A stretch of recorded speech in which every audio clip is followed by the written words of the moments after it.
On s'intéresse au TP qui s'appelle chlore actif et dans ce TP, on va essayer de vérifier l'indication du pourcentage de chlore actif d'une eau de javel commerciale. Et pour ce faire, on va réaliser un titrage. Donc on nous présente l'équation support du titrage. Donc on titre les ions hypochloriques qui sont présents dans l'eau de javel grâce à des ions iodures.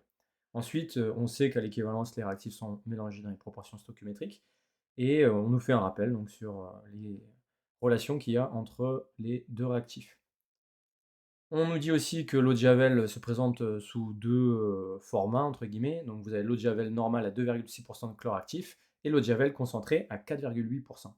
Et enfin, on nous présente une formule qui va nous permettre justement de calculer ce pourcentage de chlore actif.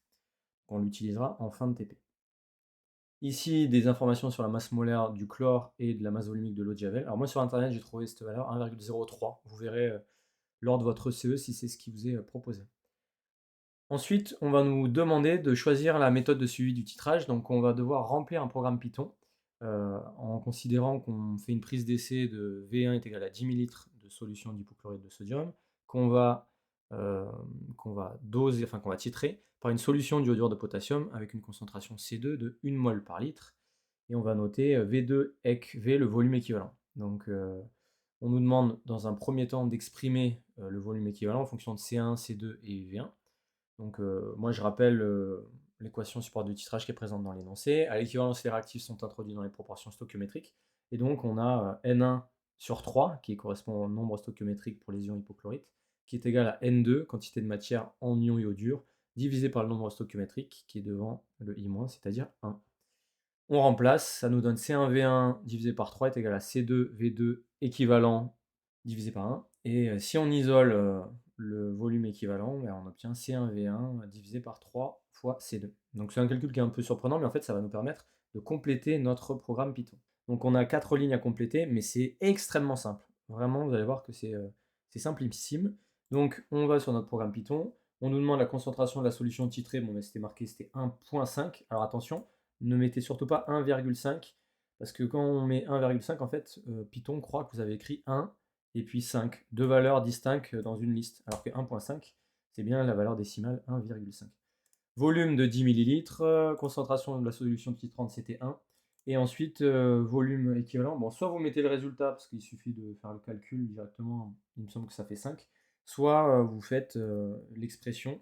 Donc C1, attention à bien mettre les majuscules, fois V1, on ferme, et puis on réouvre une parenthèse, 3 fois, et maintenant C2.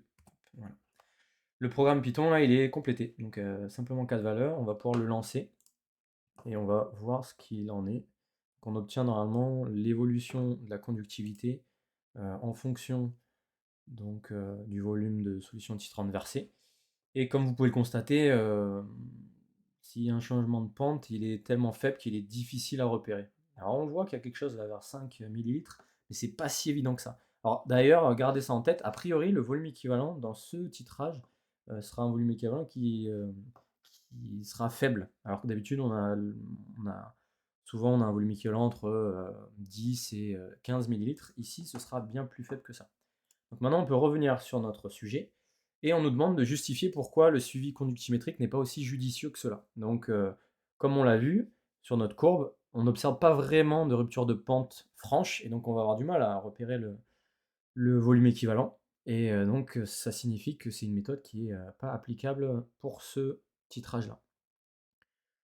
Il s'avère que la réaction elle est exothermique, c'est-à-dire qu'elle libère de la chaleur, et en libérant de la chaleur, le mélange réactionnel, sa température, augmente. Donc on nous donne cette information, et on nous dit comment on va réaliser ce titrage d'après vous. Donc c'est simplement qu'on va prendre le montage classique, donc avec la burette graduée, le bécher, l'agitateur magnétique, mais on va rajouter une coloration un petit peu de suivi de thermo, hein. Donc on va placer notre bécher dans lequel il y aura la réaction, la solution attitrée, dans un calorimètre, et on va rajouter un thermomètre pour mesurer l'évolution de la température. Donc si on nous demande de schématiser le montage, donc comme je vous le disais, on a la potence, burette graduée, et puis simplement là sur les côtés j'ai mis deux rectangles bleus pour préciser que c'est un calorimètre. Alors vous aurez sûrement un récipient en polystyrène dans lequel on aura fait un trou, et vous placerez le tout. Donc c'est pour éviter un maximum d'échanges avec le milieu extérieur pour que les variations de température soient les plus précises possibles. Donc on est bon. On vous demande ensuite de réaliser le titrage. Donc vous faites votre titrage comme d'habitude. Simplement, sachez que bon, bah, vous avez des ajouts d'un millilitre en millilitre. La précision là, elle ne sera pas folle, mais vous verrez que vous obtiendrez un résultat qui est quand même assez intéressant. Vous obtiendrez normalement une évolution de température comme celle-ci. Donc la température, elle va partir de la température ambiante. Donc on verra le jour de votre passage, hein. Je l'ai estimée à 22 degrés. Et elle va monter, monter, monter. Et puis une fois que l'équivalence sera passée, la température va rester constante. Donc ça, comment on le justifie? C'est d'ailleurs la question. Comment expliquer son allure? La réaction de support de titrage, elle est exothermique. Et donc, avant l'équivalence, la température va augmenter. Et une fois que l'équivalence est passée, la réaction, elle est stoppée. Donc, la température va rester constante. Elle ne va plus évoluer. Voilà. Pour déterminer le volume équivalent, il suffira simplement de tracer les droites qui passent au plus près des points et de voir où elles se croisent. Et donc, l'abscisse de ce point, ce sera votre volume équivalent. Donc, moi, je l'ai estimé à 5,8, mais vous verrez, hein, donc vous aurez une valeur qui sera la vôtre le jour des ECE. Ça me permet juste après de vous présenter les calculs. On finit avec la détermination donc, du pourcentage de chlore actif dans notre eau de Javel. Donc on va simplement réutiliser l'expression qui était présentée dans l'énoncé, hein. Donc 3 fois Vec fois C2 sur V.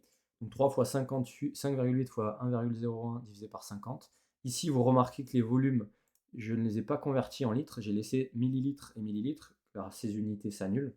Donc ça nous donne bien un résultat donc, en mol litre moins 1, donc 0,35 mol litre moins 1. Et ensuite, on utilise la formule qui était présentée, donc la concentration en ion hypochlorite fois la masse molaire de dichlore divisé par la masse volumique de Javel. Et on va simplement essayer de retrouver ces informations dans notre énoncé. Et on obtient finalement donc, le calcul suivant. Et dans mon cas, j'obtiens un pourcentage de chlore actif de 2,4%. Vous aurez peut-être un peu plus, un peu moins. Donc, avec cette hypothèse-là, on dit qu'on retrouve à peu près la valeur de l'étiquette correspondant à une eau de Javel normale, qui était normalement attendue pour une valeur de 2,6%. Si jamais votre valeur s'approche de 4,8%, vous avez une eau de Javel concentrée. Mais a priori, si c'est un peu plus agressif, je pense qu'on vous donnera l'eau de Javel normale. Voilà, le TP est fini, vous sortez après avoir rangé votre paillasse et normalement tout s'est bien passé. Allez, à plus.